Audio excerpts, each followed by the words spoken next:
Baik, bismillahirrahmanirrahim. Assalamualaikum warahmatullahi wabarakatuh. Alhamdulillahirabbil alamin wa bihi nasta'in wa ala umuri dunya waddin. Wassalatu wassalamu ala asrofil anbiya wal mursalin wa ala alihi washabihi ajmain amma ba'du.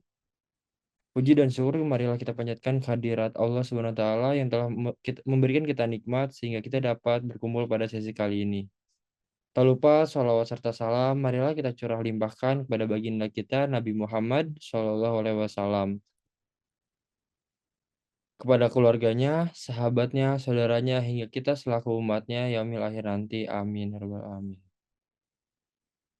Terima kasih kepada Ibu dosen Ibu Evi Nurmiati selaku dosen pengampu pada mata kuliah kecakapan antar personal, dan juga terima kasih kepada rekan-rekan kelompok saya yang telah membantu untuk menyelesaikan tugas pengganti sebagai penilaian ujian tengah semester.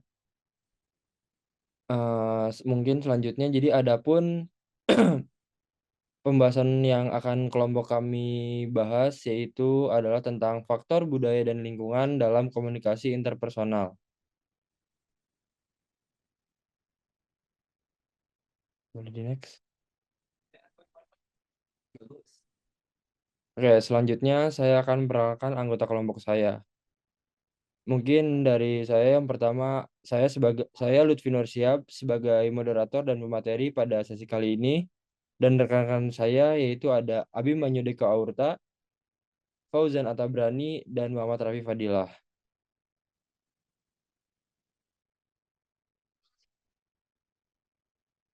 Sebelum kita memulai sesi presentasi pada kali ini, alangkah lebih baiknya kita buka dengan baca basmalah bersama-sama. Bismillahirrahmanirrahim. Selanjutnya ada latar belakang. Manusia adalah makhluk sosial. Ia dapat hidup, berkembang, dan berperan ketika berhubungan dan bekerja sama dengan manusia lain. Salah satu cara agar dapat berhubungan dan bekerja sama adalah dengan komunikasi. Dengan komunikasi, seseorang dapat menyampaikan informasi, ide, pemikiran, pengetahuan, serta konsep kepada orang lain secara timbal balik. Dengan komunikasi, manusia dapat diakui sebagai anggota masyarakat. Komunikasi sendiri bukanlah sesuatu yang hampa. Komunikasi terjadi karena dikelilingi oleh banyak hal. Adapun rumusan masalah yang akan kelompok kami bahas, yang pertama ada apa yang dimaksud budaya dan komunikasi. Selanjutnya ada apa saja tujuan kebudayaan. Yang selanjutnya ada bagaimana kebudayaan mempengaruhi komunikasi, dan yang terakhir adalah bagaimana budaya meningkatkan komunikasi antar personal. Tujuan untuk pembahasan pada kali ini adalah yang pertama untuk mengetahui budaya dan komunikasi, untuk mengetahui tujuan kebudayaan, untuk mengetahui pengaruh budaya terhadap komunikasi, dan yang terakhir untuk mengetahui cara meningkatkan komunikasi antar personal.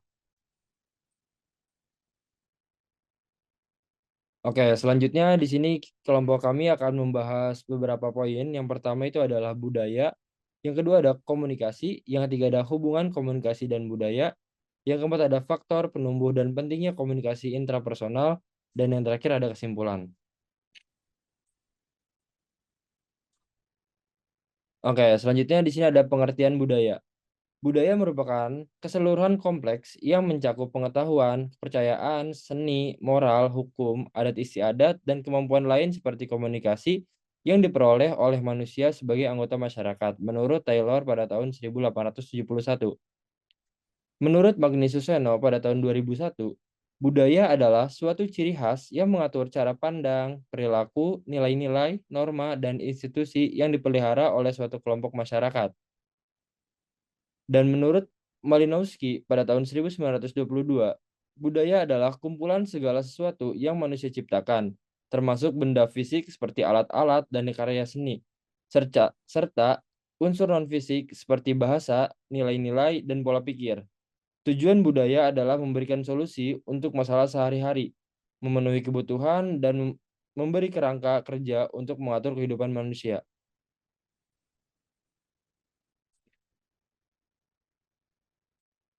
Selanjutnya ada tujuan budaya. Tujuan budaya adalah untuk mengajarkan manusia bagaimana hidup, bagaimana bertindak, dan bagaimana berpikir. Budaya memandu orang sepanjang hidupnya. Tujuannya adalah untuk menetapkan perilaku, standar, dan kriteria kinerja, serta cara mengelola hubungan antara individu dan lingkungan yang mengurangi ketidakpastian, meningkatkan prediktabilitas, dan mendorong kelangsungan hidup. Pertumbuhan dan perkembangan anggota di setiap perusahaan. Budaya mempengaruhi perilaku manusia dan menentukan perilaku apa yang pantas dan dapat diterima secara sosial, apa yang bermanfaat dan patut diberi pahala, dan yang tidak dapat diterima dan yang berbahaya, menurut Herbig pada tahun 1998. Menurut Linton, 1893, budaya bertindak sebagai mekanisme pembuat makna dan pengontrol yang memandu dan membentuk sikap dan perilaku individu.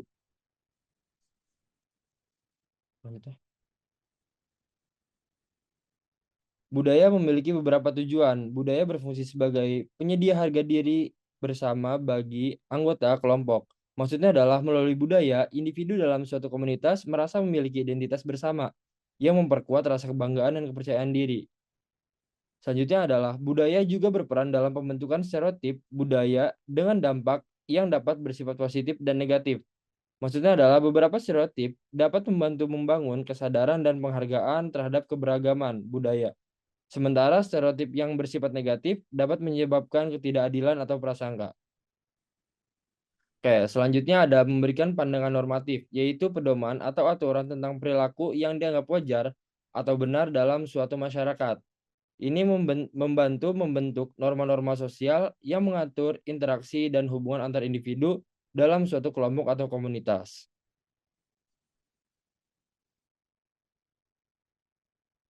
Budaya mengajarkan tentang menjadi 4 poin nih di sini. Yang pertama ada keyakinan, yaitu pemikiran atau keyakinan individu, kelompok, atau budaya terhadap kebenaran atau eksistensi sesuatu. Selanjutnya ada nilai, prinsip atau standar penting yang dipegang oleh budaya tentang tindakan atau hasil yang dianggap diinginkan. Selanjutnya ada norma, panduan tidak resmi tentang perilaku sosial yang diterima atau dianggap benar dalam suatu budaya. Dan yang terakhir ada aturan, panduan eksplisit yang mengatur perilaku sosial yang dianggap benar dalam suatu budaya. Jadi sehingga kebudayaan seseorang sebenarnya menentukan cara kita berkomunikasi. Artinya bagaimana cara seseorang berkomunikasi dengan orang lain, baik dengan orang yang satu budaya maupun dengan yang berbeda-beda. Budaya yang sudah mendarah daging sejak kecil sangat sulit untuk dihilangkan karena kebudayaan merupakan suatu cara hidup yang dikembangkan dan dimiliki oleh sekelompok orang yang diwariskan dari generasi ke generasi. Jadi pemahaman terhadap budaya sangat penting karena membentuk pola-pola perilaku seperti norma-norma dan persepsi masing-masing individu. Keterkaitan erat antara budaya dan komunikasi menjadi fondasi dalam membentuk identitas suatu masyarakat dan menjaga komunitas nilai serta tradisi dari suatu generasi ke generasi berikutnya. Semua aspek ini membantu membangun dan memelihara cara hidup yang serupa di dalam kelompok masyarakat, memungkinkan anggota budaya untuk berinteraksi dan berkomunikasi secara lebih efektif.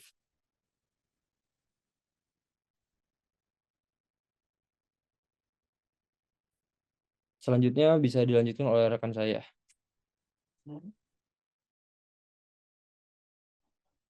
Oke, selanjutnya di sini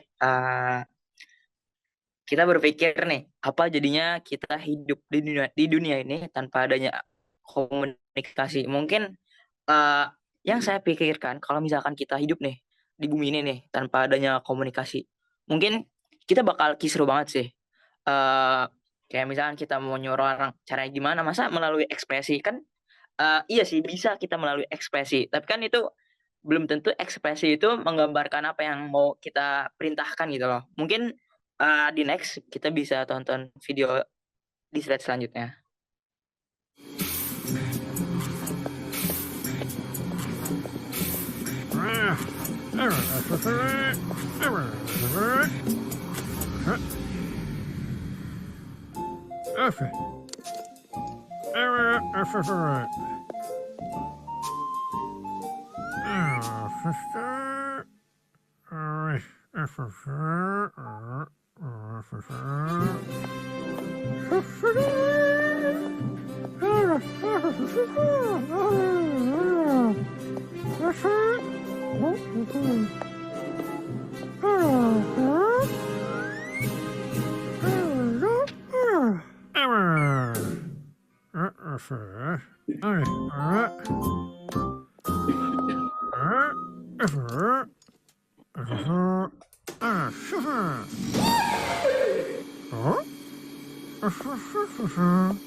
Nah, dari video itu tuh dapat disimpulkan nih, kalau misalkan kita hidup di dunia ini nih, tanpa adanya komunikasi, kita pasti bakal ngomong kayak gitu.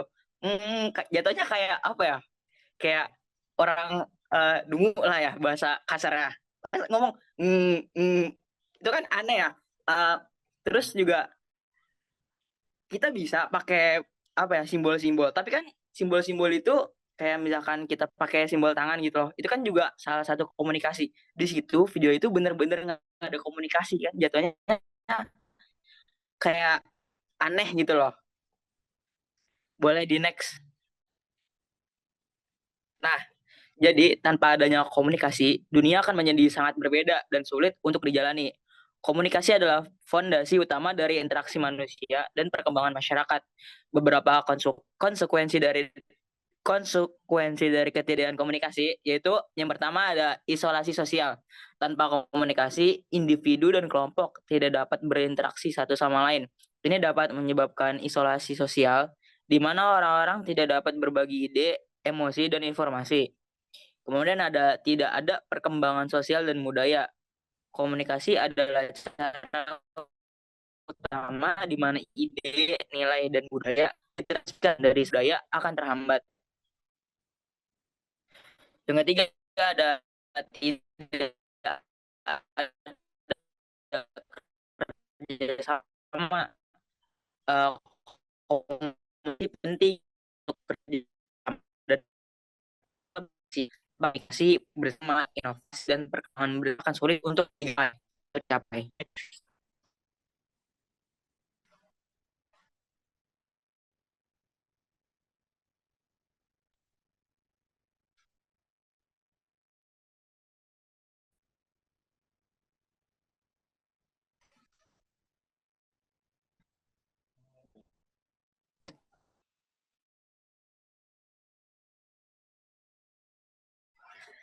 Selanjutnya nih, tidak ada pemecahan masalah. Komunikasi adalah kunci dalam memecahkan masalah. Tanpa kemampuan untuk berkomunikasi, tindakan bersama untuk mengatasi masalah atau mengatasi konflik akan sulit nih untuk dilakukan. Kemudian tidak ada perdagangan dan ekonomi global. Komunikasi adalah elemen penting dalam perdagangan dan ekonomi global. Tanpa pertukaran informasi dan ide, perdagangan internasional dan perkembangan ekonomi global akan sangat terhambat. Kemudian tidak ada pembelajaran. Komunikasi adalah cara utama di mana pengetahuan dan pengalaman dibagikan. Tanpa komunikasi, proses pembelajaran dan pengembangan pengetahuan akan terhambat. Kemudian tidak ada pemerintahan yang efektif. Komunikasi adalah dasar dari sistem pemerintahan yang efektif. Tanpa komunikasi yang baik antara pemerintah dan warganya, stabilitas dan keamanan masyarakat dapat terancam. Next. Jadi nih, inti poin dari video tadi sama sebelum-sebelumnya itu jadi secara keseluruhan dunia tanpa komunikasi akan menjadi tempat yang sulit dihuni dan sulit untuk mencapai kemajuan sosial, ekonomi, dan budaya. Komunikasi adalah elemen kunci dalam membangun hubungan, berbagi pengetahuan, dan menciptakan masyarakat yang berfungsi. Next.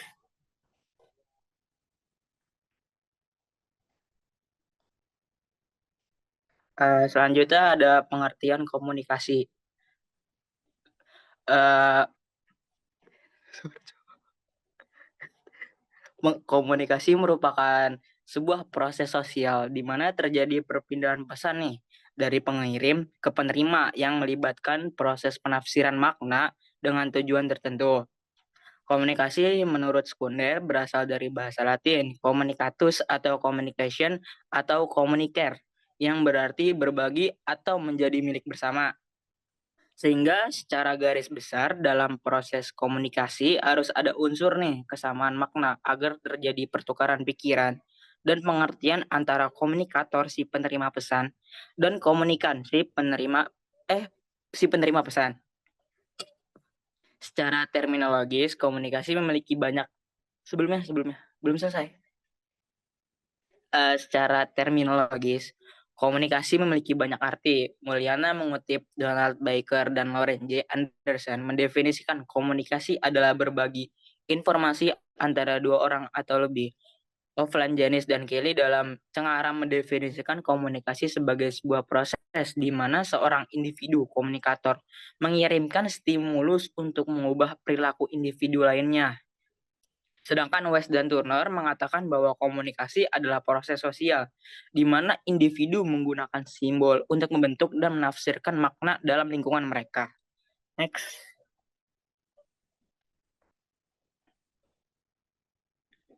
Selanjutnya ada fungsi komunikasi. Fungsi komunikasi ini menurut William E. Gordon yang dikutip dalam buku ilmu komunikasi karya Deddy Mulyana. Yang pertama itu ada interaksi sosial. Peran komunikasi dalam interaksi sosial setidaknya menunjukkan bahwa sangat penting untuk meningkatkan kesadaran diri kita, mencapai aktualisasi diri, dan memastikan kelangsungan hidup kita. Menemukan kesenangan, menghindari ketegangan, dan lebih banyak lagi melalui dialog yang menghibur dan menciptakan hubungan dengan orang lain. Kemudian ada komunikasi yang ekspresif. Komunikasi ekspresif sangat erat kaitannya dengan komunikasi sosial dan dapat dilakukan sendiri maupun berkelompok. Komunikasi ekspresif tidak selalu berusaha memujuk orang lain. Hal itu dimungkinkan selama itu berfungsi sebagai sarana untuk mengekspresikan emosi kita. Emosi ini sebagai besar ekspresikan melalui isyarat nonverbal. Kemudian ada komunikasi ritual. Komunikasi ritual terkait erat dengan komunikasi ekspresif. Biasanya dilakukan secara berkelompok. Para antropolog menyebut peristiwa ini sebagai ritus peralihan. Mulai dari upacara kelahiran, upacara khitanan, perayaan ulang tahun, upacara siram, perayaan perkawinan, dan upacara kematian. Kemudian ada komunikasi instrumental. Beberapa tujuan umum dari komunikasi instrumental termaksud menghibur, mendidik, mengajar, memotivasi, mengubah sikap dan keyakinan, mengubah perilaku, dan mengubah tindakan atau perilaku. Semua tujuan ini dapat digambarkan nih sebagai meyakinkan ketika disatukan. Yang terakhir ada komunikasi informasional, mengandung muatan persuasif dalam artian pembicara menginginkan khalayak menganggap fakta atau informasi yang disampaikan adalah benar dan penting untuk diketahui. Next. Stop, jadi play dulu. Kiri. Belum ya? Nah, jadi sebelum kita pembahasan ke jenis-jenis komunikasi, mungkin di sini ada video dulu nih, sedikit video. Boleh di play. Can we talk? It's kind of funny how you got singled out in that class for not knowing the words, right? I mean, Jack McCall not knowing the words. That's a rarity. It was really sweet, Jack. It makes me very happy to see the two of you in that circle. I think it's really important that you guys have at least one thing that you do together, you know? So, they offer it twice a week. Which day would you prefer? Tuesday or Wednesday? Can't.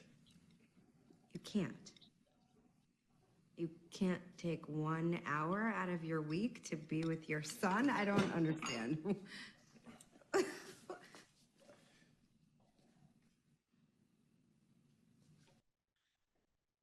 With the pool, the view. Wow. I am trying to talk to you about our child, and you want to fight about the house again? Look, honey, could you just try for a second to talk to me about Tyler? Just be here with me right now. What?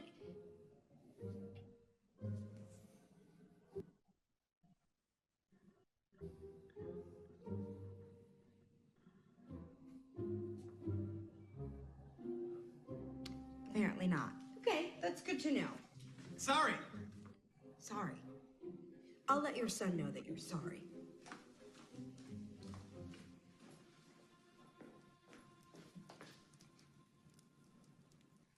My life. It's our life, Jack. Look, I know that when we fell in love, it was a whirlwind romance. And then it seems like I brought up the idea of having a baby, and like overnight, we were pregnant. But that's just how life works sometimes. Have you ever heard the expression, man plans, God laughs? 2 days. 2 days till what? Jack, what? To what? Honey, you gotta talk to me. What? You're like a mental patient with the pointing and the grunting. What?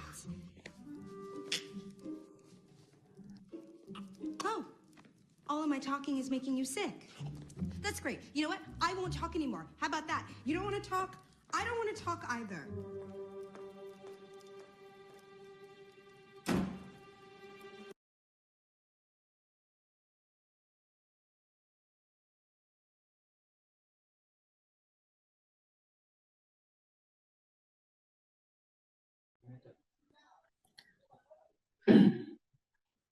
Oke, dari video itu kita bisa dapat simpulan nih. Yang pertama, si cewek itu menggunakan jenis komunikasi itu verbal.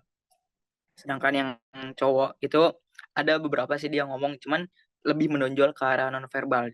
Yang cewek itu dengan menggunakan verbal lisan, yang cowok itu menggunakan dengan simbol dan ekspresinya ya.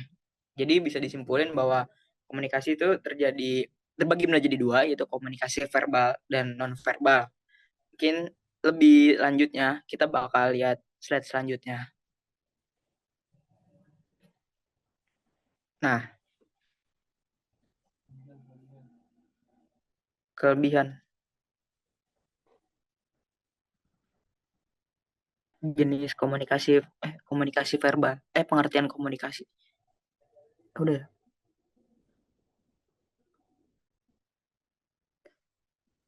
Nah, jenis komunikasi. Oke. Di sini ada komunikasi verbal. Komunikasi verbal adalah bentuk komunikasi yang menggunakan tulisan ataupun lisan. Bentuk komunikasi ini membutuhkan alat berupa bahasa yang outputnya berupa ucapan atau tulisan kata-kata. Komunikasi verbal efektif selama orang yang berinteraksi mengerti bahasa yang digunakan. Pengertian lain yang lebih spesifik disampaikan oleh Denny Mulyana dalam bukunya. Ia menyatakan bahwa komunikasi verbal adalah komunikasi yang menggunakan perangkat simbol dengan aturan untuk mengkombinasikan simbol-simbol tersebut yang digunakan dan dipahami suatu komunitas. Dalam definisi tersebut, ia juga menekankan bahwa simbol dengan aturan ini merupakan bentuk paling sederhana dari bahasa. Kemudian ada komunikasi nonverbal. Komunikasi nonverbal adalah komunikasi yang tidak menggunakan bahasa secara langsung. Hal seperti lambaian tangan untuk menyatakan selamat tinggal adalah contoh yang paling sederhana. Komunikasi tidak memiliki struktur yang standar seperti bahasa, tapi dengan interpretasi dan logika, orang dapat mengerti maksud orang lain tanpanya. Dalam dunia modern, komunikasi nonverbal biasanya digunakan sebagai bentuk komunikasi verbal. Boleh di next. Oke, selanjutnya di sini fungsi komunikasi verbal. Yang pertama ada penamaan. Penamaan ini bisa dibilang untuk memudahkan mengidentifikasi sebuah benda, objek, tindakan, ataupun orang. Tanpa komunikasi yang menggunakan bahasa seperti verbal, ini akan mudah bingung saat mereferensi sesuatu. Kemudian ada jalur interaksi dan transmisi informasi. Sebagai alat untuk bertukar ide, komunikasi verbal lebih mudah digunakan. Ini bisa menyampaikan emosi, informasi, empati, maksud, dan berbagai hal lainnya hanya dengan menggunakan kata-kata ataupun kalimat. Next. Kemudian ada 3, menonjolkan artikulasi dan intonasi. Komunikasi verbal cukup unik karena dalam ungkapan-ungkapan menggunakan bahasa perbedaan artikulasi dapat menghasilkan arti yang berbeda. Karena hal unik ini, tidak ada alat komunikasi selain verbal yang bisa memanfaatkan artikulasi dengan lebih efektif. Keempat, ada alat sosialisasi yang efektif. Karena komunikasi verbal mudah digunakan, efektif menyampaikan maksud, banyak digunakan dan fleksibel, komunikasi ini sangat bermanfaat untuk bersosialisasi. Hal seperti diskusi, menyapa, sekedar mengobrol, dan hal sosial lain tidak akan semudah sekarang jika tanpa komunikasi verbal. Contoh dari komunikasi verbal itu bisa seperti chat menggunakan smartphone, pidato rapat, atau diskusi berinteraksi tertulis lewat sosial media, dosen mengajar di kelas membaca novel, menulis surat, dan lain-lainnya. Next.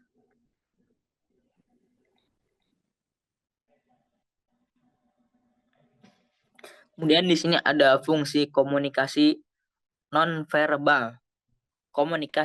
Yang pertama itu ada komunikasi objek. Komunikasi objek adalah jenis komunikasi nonverbal yang memanfaatkan benda sebagai medium. Contohnya saja ada kecelakaan di jalan raya. Polisi menggunakan kon atau corong untuk menandai area untuk memberi peringatan. Kemudian ada komunikasi dengan sentuhan. Sentuhan ini biasanya merupakan jenis komunikasi nonverbal yang menunjukkan relasi antara orang yang melakukannya. Contohnya saja seperti berjabat tangan, berpelukan, pukulan, dan sebagainya. Yang ketiga itu ada komunikasi yang memanfaatkan waktu. Komunikasi ini biasanya sulit digunakan. Next, udah next belum ya?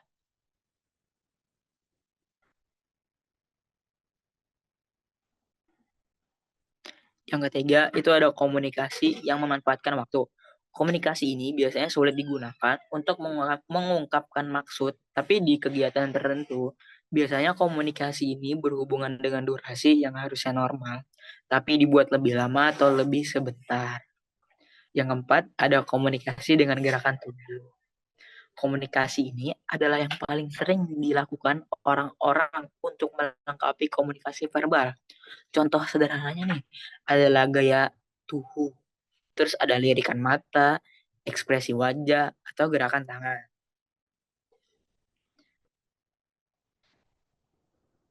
Selanjutnya akan disampaikan oleh teman saya.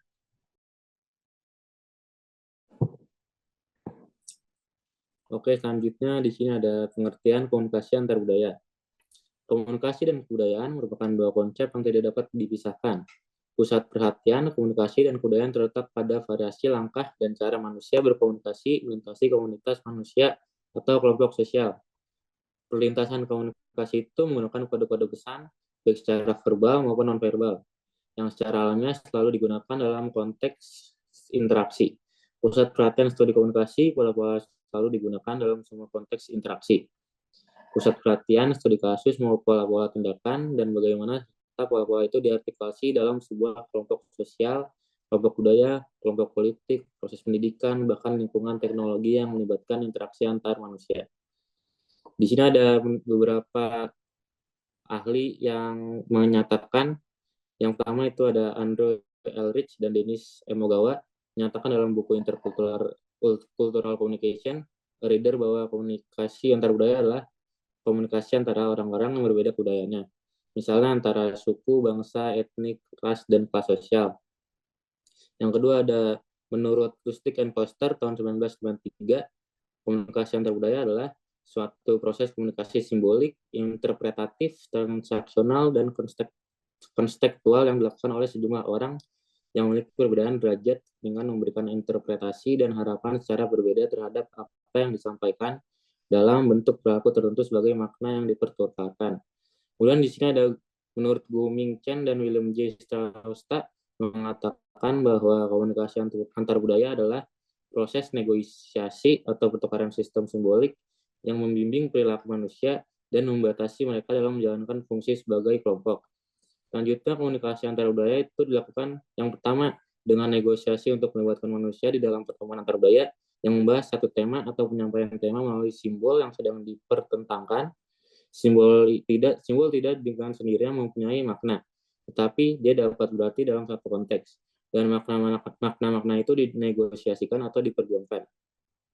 Yang kedua, melalui pertukaran sistem simbol yang tergantung dari persetujuan antar subjek yang terlihat dalam komunikasi. Sebuah keputusan dapat dibuat berpartisipasi dalam proses pemberian makna yang sama. Yang ketiga, sebagai pembimbing perilaku budaya yang tidak terprogram namun bermanfaat karena mempunyai pengaruh terhadap perilaku kita. Next.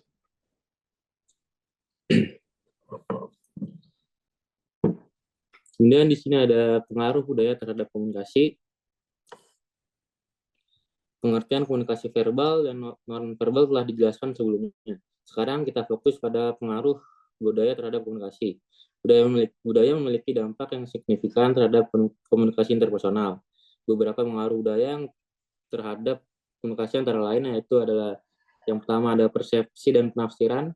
Budaya dapat mempengaruhi bagaimana seseorang mempersepsikan dan menafsirkan pesan yang diterima. Perbedaan budaya dapat menyebabkan penafsiran yang berbeda terhadap pesan yang sama. Yang kedua, gaya komunikasi. Setiap budaya memiliki gaya komunikasi yang berbeda. Misalnya, beberapa budaya mungkin cenderung langsung dalam berkomunikasi, sementara budaya lain mungkin lebih suka menghindari konflik secara langsung. Yang ketiga, ada bahasa dan simbol. Budaya juga mempengaruhi penggunaan bahasa dan simbol dalam komunikasi. Beberapa kata atau simbol mungkin memiliki makna yang berbeda di berbagai budaya. Yang keempat ada norma dan nilai. Norma dan nilai dalam satu budaya dapat mempengaruhi topik, cara, dan konteks komunikasi. Misalnya, topik yang dianggap tabu dalam suatu budaya mungkin dianggap wajar dalam budaya lain. Yang terakhir ada ekspresi emosi. Budaya juga mempengaruhi cara individu mengekspresikan emosi. Beberapa budaya mungkin lebih terbuka dalam mengekspresikan emosi mereka, sementara budaya lain mungkin lebih cenderung menahan emosi mereka. Dengan memahami pengaruh budaya terhadap komunikasi, individu dapat menjadi lebih sensitif terhadap perbedaan budaya dan mengembangkan keterampilan komunikasi lintas budaya yang lebih baik. Next. Dan di sini ada cara meningkatkan komunikasi antara budaya. Dinamika interaksi antar budaya menjadi semakin mendesak. Pertemuan dengan keberagaman latar belakang budaya dan lingkungan kini bukanlah hal yang sejarang. Dengan pertukaran informasi yang semakin cepat dan aksesibilitas yang meluas, kemampuan untuk berkomunikasi secara efektif di tengah keragaman kultural menjadi suatu keharusan. Oleh karena itu, berikut beberapa cara meningkatkan komunikasi antar budaya. Yang pertama itu ada menjadi cerdas secara budaya atau become culturally intelligent. Definisi cultural intelligence adalah sejauh mana seseorang mampu berkomunikasi dengan kompeten dalam berbagai situasi budaya. Jenis-jenis cultural intelligence yang itu ada kognitif atau tingkat pengetahuan budaya yang dimiliki oleh individu. Yang berikut ada motivasional atau tingkat keinginan individu untuk terlibat dalam interaksi antara budaya dan kemampuannya beradaptasi dengan lingkungan budaya yang berbeda. Yang berikut ada metakognitif atau tingkat kesadaran individu terhadap interaksi budaya secara sadar, yang membantu mereka memiliki pengalaman interpersonal yang lebih efektif dengan orang dari budaya yang berbeda. Berikut ada behavioral atau tingkat perilaku budaya yang konsisten dengan pengetahuan yang dimiliki tentang budaya lain. Yang kedua itu ada terlibat dalam interaksi dengan kesadaran budaya atau engage in culturally mindful interaction. Tujuan kesadaran interaksi antar budaya itu perhatian atau attention berfokus penuhnya pada momen tanpa penilaian prasangka. Itu berikutnya ada niat atau intention, memiliki tujuan positif dan terbuka untuk memahami sikap atau attitude, menghargai dan menerima perbedaan, serta bersedia melibatkan diri dalam perspektif yang berbeda. Next. Yang berikutnya yang ketiga itu ada buka pikiran dan hati. Hindari asumsi dan stereotip berbasis budaya. Membuka diri, menerima perbedaan dengan pikiran yang terbuka dan hati yang lapang, menghargai perspektif yang berbeda, memahami dan menghormati sudut pandang yang berasal dari latar belakang budaya yang berbeda. Dengan meningkatkan kecerdasan budaya dan terlibat dalam interaksi yang sadar secara budaya, individu dapat membuka pikiran dan hati mereka, meminimalkan prasangka, dan menciptakan lingkungan yang mendukung pemahaman dan keterlibatan antara budaya yang lebih efektif. Next. Dan di sini ada hambatan dalam komunikasi antar budaya. Hambatan komunikasi atau yang juga dikenal sebagai communication barrier adalah segala sesuatu yang menjadi penghalang untuk terjadinya komunikasi yang efektif, menurut Cheney dan Martin pada tahun 2004. Hambatan dalam komunikasi antar budaya mempunyai bentuk seperti gunung es yang terbenam di dalam air, di mana hambatan komunikasi yang ada terbagi dua menjadi yang di atas air atau above waterline dan di bawah air, below waterline. Faktor-faktor hambatan komunikasi antar budaya yang berada di bawah air atau below waterline adalah faktor-faktor yang membentuk perilaku atau sikap seseorang. Hambatan semacam ini cukup sulit untuk dilihat atau diperhatikan. Jenis-jenis hambatan semacam ini adalah persepsi, norma, stereotip, filosofi bisnis, aturan, jaringan, nilai values, dan grup cabang. Menurut Cheney dan Martin pada tahun 2004, terdapat 9 jenis hambatan komunikasi antar budaya yang berada di atas air atau above waterline. Hambatan-hambatan tersebut ialah very next. Yang pertama itu ada fisik, yang berarti berasal dari hambatan waktu, lingkungan, kebutuhan diri, dan juga media fisik. Yang kedua ada budaya, hambatan ini berasal dari etnik yang berbeda, agama, dan juga perbedaan sosial yang ada antara budaya yang satu dengan yang lainnya. Yang ketiga ada persepsi. Jenis hambatan ini muncul dikarenakan setiap orang memiliki persepsi yang berbeda-beda mengenai suatu hal, sehingga untuk mengartikan sesuatu, setiap budaya akan mempunyai pemikiran yang berbeda-beda pula. Yang keempat ada motivasi. Hambatan ini berkaitan dengan tingkat motivasi dari pendengar. Maksudnya adalah apakah pendengar yang menerima pesan ingin menerima pesan tersebut, atau apakah pendengar tersebut sedang malas dan tidak punya motivasi sehingga dapat menjadi hambatan komunikasi. Yang kelima ada pengalaman. Jenis hambatan ini terjadi karena setiap individu tidak memiliki pengalaman hidup yang sama sehingga setiap individu mempunyai persepsi dan juga konsep yang berbeda-beda dalam melihat sesuatu. Next.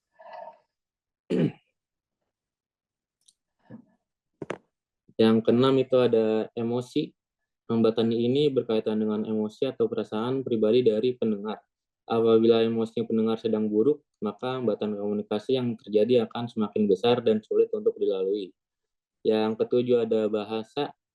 Hambatan komunikasi ini terjadi apabila pengirim pesan dan penerima pesan menggunakan bahasa yang berbeda atau menggunakan kata-kata yang tidak dimengerti oleh penerima pesan. Yang kedelapan ada non-verbal, yaitu hambatan komunikasi yang tidak berbentuk kata-kata tetapi tidak menjadi hambatan komunikasi. Contohnya adalah wajah marah yang dibuat oleh penerima pesan atau receiver ketika pengirim pesan atau sender melakukan komunikasi. Wajah marah yang dibuat tersebut dapat menjadi penghambat komunikasi karena mungkin saja pengirim pesan akan merasa tidak maksimal atau takut untuk mengirimkan pesan kepada penerima pesan. Dan yang terakhir itu ada kompetisi. Hambatan ini muncul apabila penerima pesan sedang melakukan kegiatan lain sambil mendengarkan. Contohnya penerima telepon seluler sambil menyetir. Karena melakukan dua kegiatan sekaligus, maka penerima pesan tidak akan mendengarkan pesan yang disampaikan oleh telepon selulernya secara maksimal. Memahami praktik komunikasi antar budaya dalam melintas budaya saja rupanya tidak cukup untuk benar-benar menghindari konflik yang mungkin muncul dari proses komunikasi kita dengan orang lain yang berbeda budaya. Untuk dapat menghindari konflik, kita harus dapat pula mengenal hambatan-hambatan dalam praktik komunikasi antar budaya. Menurut Barnett dan Lee pada tahun 2002, hambatan-hambatan tersebut ini adalah very next.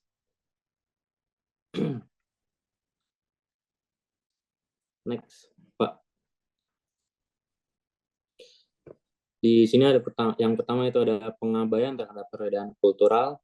Kita mungkin sering berusaha menganggap setiap orang sebagai individu yang sama guna menghindari konflik yang berakar pada situasi itu perbedaan kultural. Padahal cara ini justru dapat membawa kita pada jurang konflik baru. Dengan menganggap semua orang sama sebagai individu yang sama, kita sering mengabaikan perbedaan kultural yang ada di antara satu orang dan orang lain.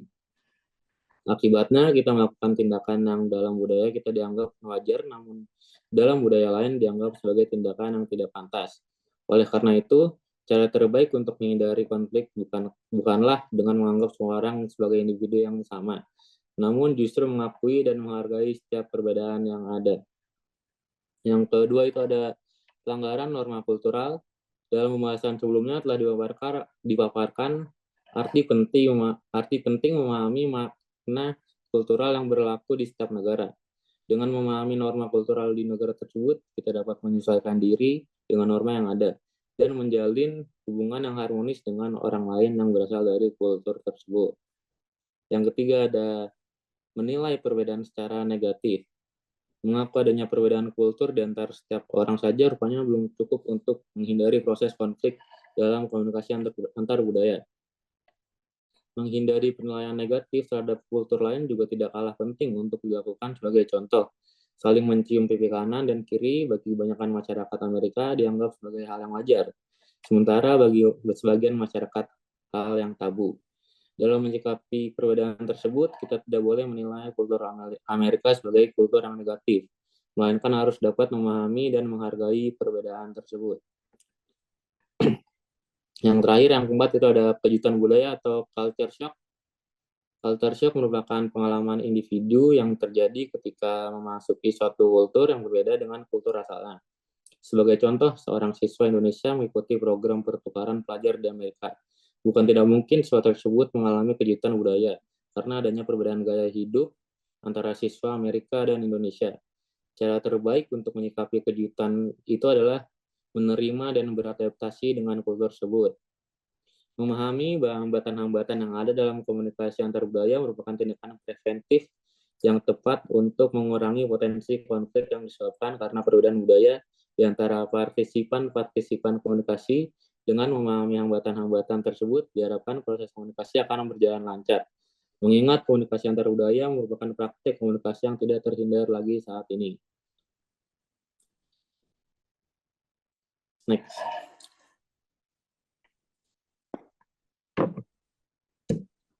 Oke, selanjutnya di sini itu ada faktor penumbuh komunikasi internasional.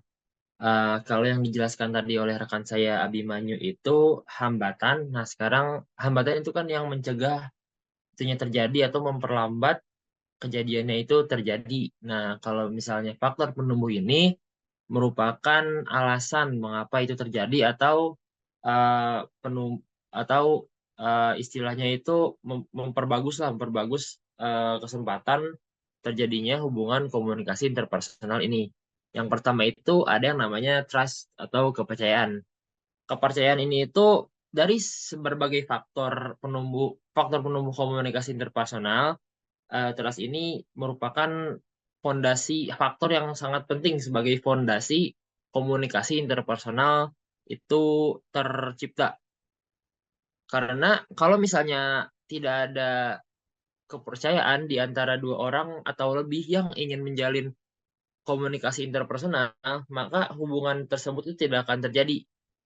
Kepercayaan dibutuhkan agar si dua belah pihak yang ingin menjalin sebuah hubungan itu lebih terbuka, lebih terhubung, dan juga lebih open agar hubungan yang lebih erat itu terjadi. Seperti contohnya, kita ambil dari apabila suami dan istri itu memiliki rasa saling percaya satu sama lain, maka akan terbina juga rasa saling pengertian sehingga terbentuk sikap saling terbuka, saling mengisi, dan juga saling mengerti dan bakalan terhindar dari kesalahpahaman. Sejak tahap perkenalan dan tahap peneguhan kepercayaan menentukan efektivitas komunikasi. Kepercayaan ini itu tidak hanya berlaku untuk faktor luar saja. Kepercayaan ini juga bisa kita artikan untuk diri sendiri.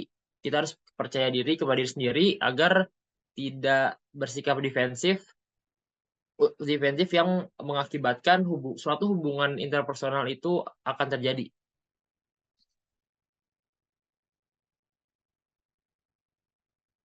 Nah, lalu yang kedua itu suportif. Suportif ini artinya itu yaitu mengurangi sikap defensif dalam berkomunikasi yang dapat terjadi karena faktor-faktor personal seperti ketakutan, kecemasan, dan lain sebagainya yang menyebabkan komunikasi interpersonal itu gagal. Karena orang defensif akan lebih banyak melindungi diri dari ancaman yang ditanggapinya dalam komunikasi dibanding memahami pesan orang lain. Suportif juga dapat diartikan kalau kita misalnya mendukung teman kita untuk lebih open kepada kita, ataupun mendukung diri sendiri dari dalam supaya lebih open, dan karena open tersebut hubungan interpersonal itu makin akan terjadi dibanding jika seorang itu bersikap defensif. Nah, open itu tersendiri itu merupakan salah satu faktor penumbuh hubungan interpersonal juga. Open di sini itu sikap terbuka mendorong timbulnya saling pengertian, saling menghargai, dan paling penting itu saling mengembangkan kualitas hubungan personal.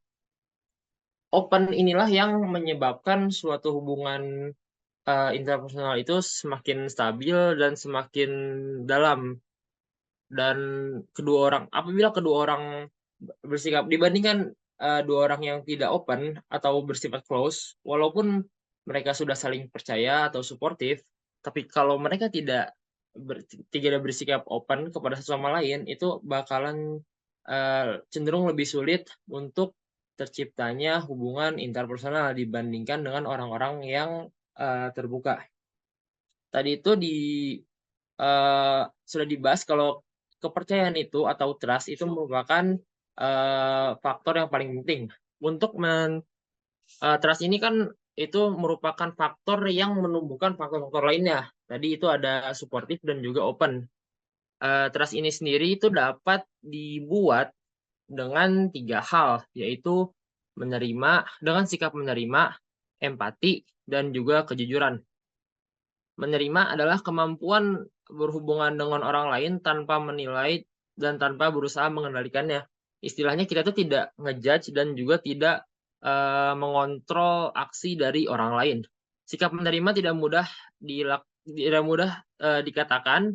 Kita selalu cenderung menjudge orang lain dan sukar menerima sikap orang lain karena sikap orang tersebut seperti sikap orang tadi itu berbeda dengan sikap kita, maka kita bersifat defensif alaminya. Nah, kita ini untuk membangun rasa kepercayaan, kita harus mengurangi rasa defensif itu dan berusaha untuk mempercayai kepada orang yang ingin kita jalin hubungan personalnya. Lalu yang kedua adalah empati. Sebenarnya empati ini penting karena empati ini kan seperti memahami perasaan orang lain. Tidak ada empati itu, trust akan hampir bisa dikatakan tidak bisa terbentuk. Lalu yang terakhir adalah kejujuran. Kejujuran ini bersifat sangat mendorong untuk menciptakan trust, karena apabila seseorang bersikap jujur, kita akan mempercayainya. Kita anggap orang ini bisa dipercaya dan kita bisa dia itu bersifat reliable, kita bisa bersandar kepada dia, dan hasilnya dia menjadi orang yang hubungannya dekat dengan kita. Nah, tadi sudah dibahas faktor penumbuhnya, sekarang kita bahas pentingnya hubungan interpersonal. Hubungan interpersonal ini sangat penting untuk perkembangan kepribadian seorang. Karena salah satu kebutuhan manusia secara primitifnya itu yaitu untuk berhubungan dengan orang lain. Sejak dari zaman purba pun manusia itu sudah terbiasakan untuk berhubungan dengan orang lain untuk bertahan hidup. Hubungan interpersonal membantu dalam pertumbuhan dan perkembangan kognitif dan juga sosial. Melalui interaksi dengan orang lain, kita belajar mengenai pengalaman, nilai, kebiasaan, dan gaya hidup mereka ini yang berbeda dengan pengalaman, nilai, kebiasaan, dan gaya hidup kita. Kita juga berbagi mengenai pengalaman dan nilai kehidupan dengan orang lain. Kita saling bertukar pengalaman, nilai, kebiasaan, dan gaya hidup. Lalu melalui interaksi pula, orang akan paham mengenai perbedaan dan persamaan yang ada di antara mereka. Hal ini itu membantu perkembangan kepribadian kita. persahabatan dan hubungan atau relationship dalam lingkungan kerja pun pada orang dengan kebudayaan yang berbeda akan meningkatkan apresiasi dan cara pandang terhadap keberagaman manusia.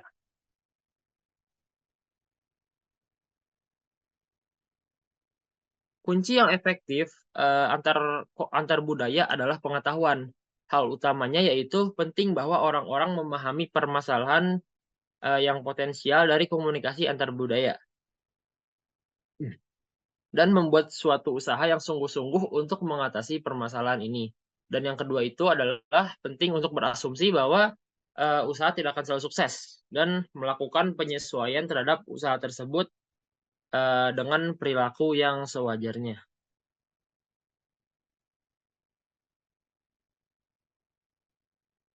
Sebagai contoh, itu seseorang perlu selalu berasumsi bahwa ada kemungkinan penting mengenai perbedaan budaya itu akan menyebabkan permasalahan komunikasi, akan wajar dan layak dimaklumi, dan bukannya malah bersikap menjadi agresif dan bermusuhan.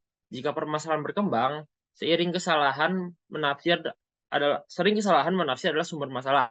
Maka dalam mengatasi konflik yang sedang memanas ini, solusinya itu adalah untuk berhenti, mendengarkan, dan berpikir.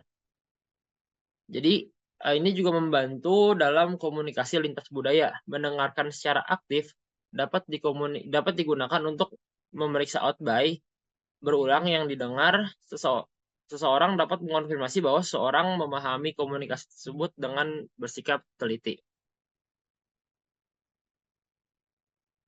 Nah, jika kata-kata digunakan itu berbeda antar bahasa atau kelompok budaya mendengarkan aktif dapat mengabaikan kesalahpahaman. Para perantara yang terbiasa dengan kultur keduanya dapat menolong situasi komunikasi antar budaya. Mereka dapat menerjemahkan kedua unsur dan cara dari apa yang dikatakan. Sebagai contoh, mereka dapat berbicara lebih pelan pada statement yang kuat akan dipertimbangkan sebagai kultur yang satu, tetapi tidak pada kultur yang lain sebelum mereka diberikan kepada orang-orang dari kultur yang tidak berbicara sama-sama dalam suatu cara yang kuat.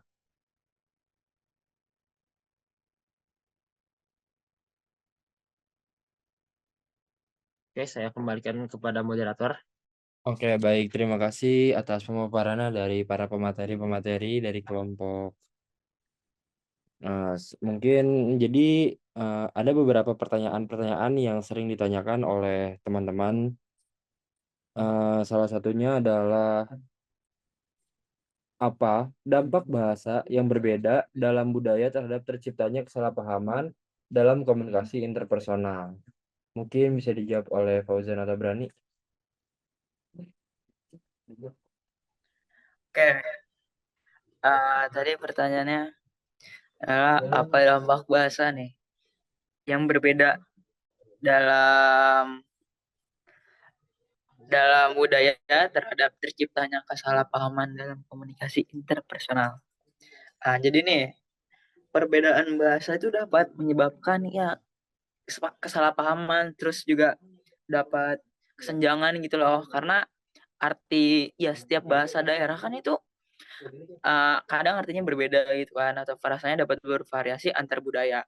Nah, makanya itu nih kita perlu satu bahasa, pokoknya satu aja nih yang dimana itu ada bahasa apa ya utamanya, pusatnya gitu loh. Nah, pokoknya nih di dalam Sumpah Pemuda nih, kalau akan kita tahu nih, itu dibaca ulang aja nih, Sumpah Pemuda. Yang pertama itu, kami putra dan putri Indonesia mengaku bertumpah darah satu tanah air Indonesia. Yang kedua nih, kami putra dan putri Indonesia mengaku berbangsa yang satu bangsa Indonesia. Nah, yang ketiga nih, kami putra dan putri Indonesia menjunjung bahasa persatuan bahasa Indonesia. Nah, jadi disahabat nih poinnya yang ketiga, mengapa kita butuh itu ya karena biar nggak ada kesenjangan gitu loh karena kan yang seperti dibilang tadi bahasa daerah kan itu ya artinya beda-beda, terus juga apalagi logatnya tuh logat orang Medan, orang Batak itu kan, apalagi orang Aceh, kadang kan logatnya ngegas. Nah itu, makanya diperlukan bahasa persatuan yaitu bahasa Indonesia. Tuh.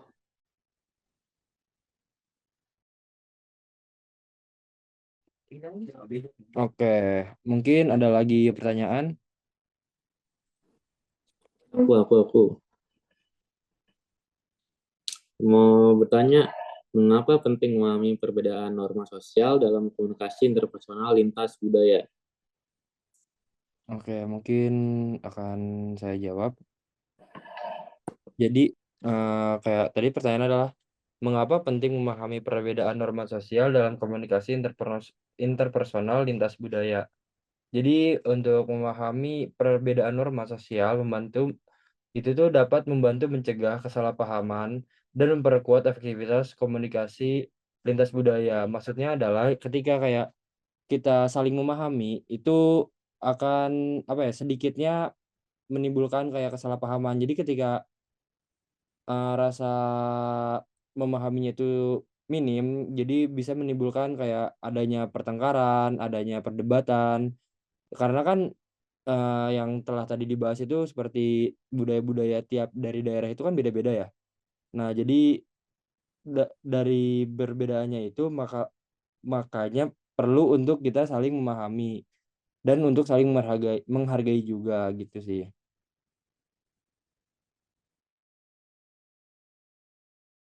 Oke, ada lagi?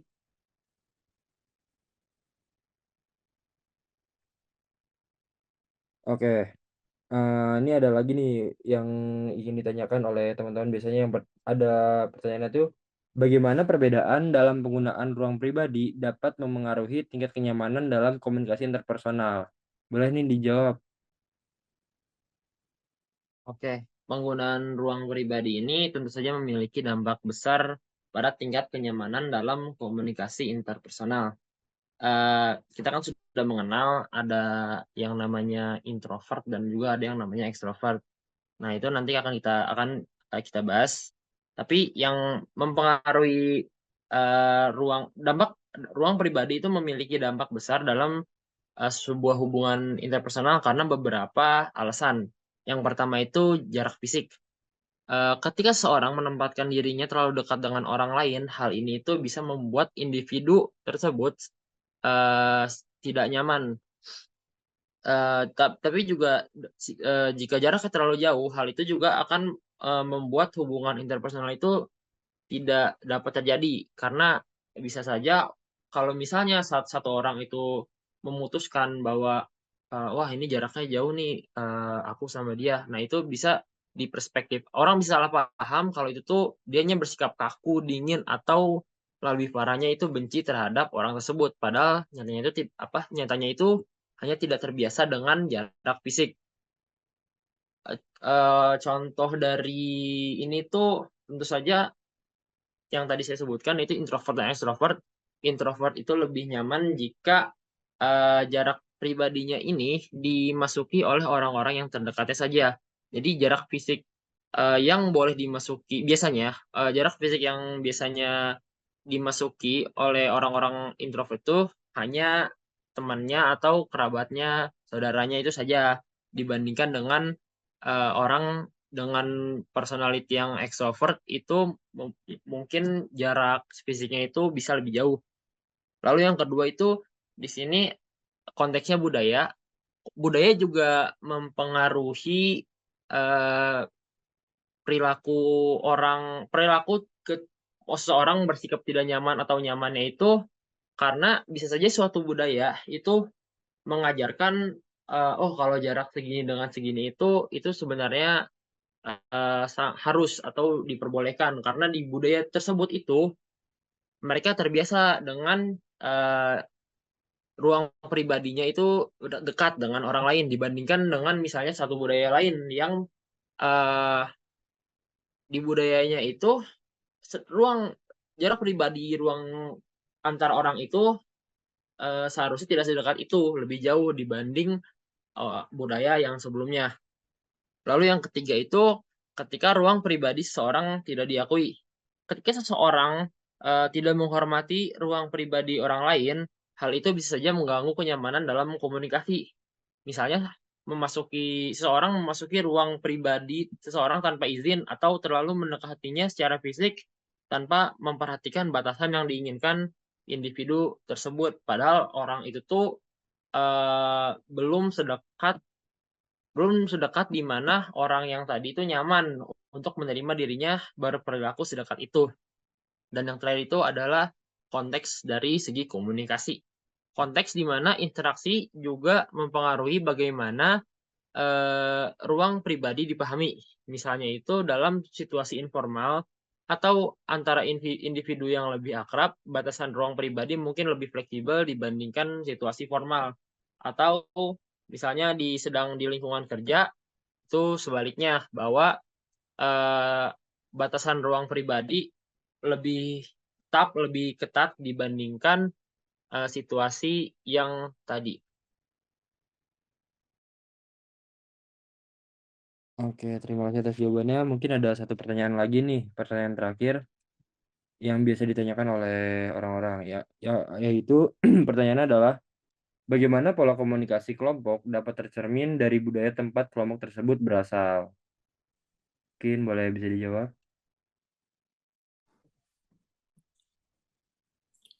Oke, pertanyaannya tadi adalah bagaimana pola komunikasi kelompok dapat tercermin dari budaya tempat kelompok tersebut berasal. Yang di sini ada yang berarti untuk komunikasi pertama itu adalah budaya adalah komunikasi yang menggambarkan keterkaitan erat antara komunikasi dan budaya. Komunikasi dan budaya saling mempengaruhi satu sama lain. Komunikasi adalah cara kita berinteraksi dengan orang lain, sedangkan budaya adalah cara kita memahami di dunia sekitar atau pada lingkungan kita saja. Kita menggunakan bahasa dan simbol untuk berkomunikasi, dan bahasa dan simbol ini dipengaruhi oleh budaya kita. Sebaliknya, budaya kita juga dipengaruhi oleh cara kita berkomunikasi. Meskipun budaya kita berbeda, hal yang paling banyak itu dapat ditemukan adalah language barrier atau keterhambatan komunikasi. Meskipun hal ini bisa menjadi hambatan, yang dimaksud itu memiliki caranya masing-masing dalam berkomunikasi, yaitu ada culture atau menghargai indirectness, informasi biasanya disampaikan secara tidak langsung, tapi ada juga budaya yang menganggapnya gaya komunikasinya yang dianggap langsung atau direct, dan terbukalah yang paling efektif dan terbaik. Yang bisa diambil contoh itu adalah dari kelompok, misal dari orang timur. Orang timur itu berkomunikasi mungkin secara tegas atau keras pada kita, dan kita harus beradaptasi dan memahami budaya dari mereka berasal. Oke, mungkin untuk sesi tanya jawab dicukupkan saja karena apabila jika ada teman-teman yang masih ingin bertanya boleh personal chat kepada kelompok kami. Linknya ada di bio ya, ada di deskripsi. Mungkin boleh di next slide. Oke, mungkin sekarang masuk ke dalam sesi kesimpulan. Jadi setelah disampaikan materi demi materi oleh pemateri tadi, dapat disimpulkan bahwa faktor budaya dan lingkungan memiliki peran yang signifikan dalam komunikasi interpersonal. Karena budaya sangat mempengaruhi cara kita berkomunikasi, baik dengan orang yang memiliki budaya yang sama maupun berbeda. Sehingga budaya memainkan peran penting dalam membentuk cara individu berkomunikasi. Sedangkan komunikasi sendiri pun sebagai proses penyampaian pesan dan informasi, melibatkan berbagai jenis seperti verbal, nonverbal, interpersonal, kelompok, dan massa. Jadi, komunikasi antar budaya menjadi penting karena melibatkan individu dengan latar belakang budaya yang berbeda.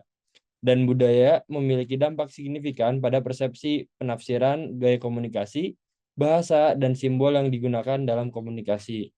Akan tetapi, masih terdapat hambatan dalam komunikasi antar budaya seperti asumsi, stereotip, dan faktor-faktor seperti persepsi, norma, dan nilai. dapat menghambat pemahaman dan efektivitas komunikasi. Oleh karena itu, untuk meningkatkan komunikasi antar budaya, diperlukan kesadaran budaya, adaptasi, dan kemauan mengatasi hambatan-hambatan tersebut.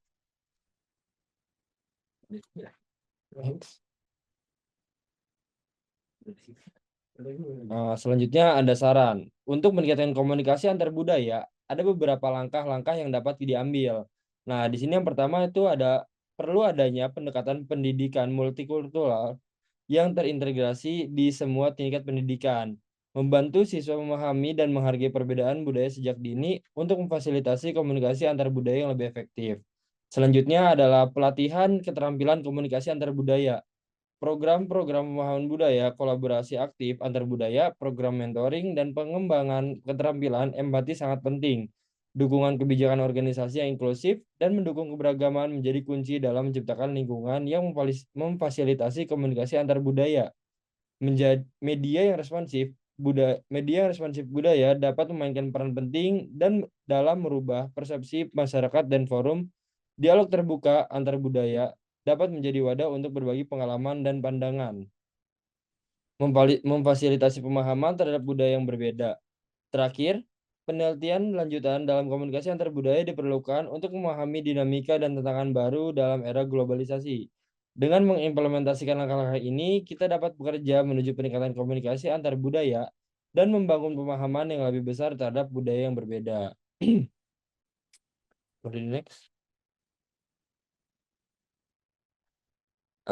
Mungkin hanya sekian yang dapat kelompok kami paparkan. Sebelumnya kita tutup diskusi sesi presentasi pada kali ini dan mengucapkan hamdalah bersama-sama. Alhamdulillahirrabbilalamin. Mohon maaf apabila masih banyak kekurangan dari kelompok kami. Billahi taufiq wal hidayah. Wassalamualaikum warahmatullahi wabarakatuh. Waalaikumsalam warahmatullahi wabarakatuh.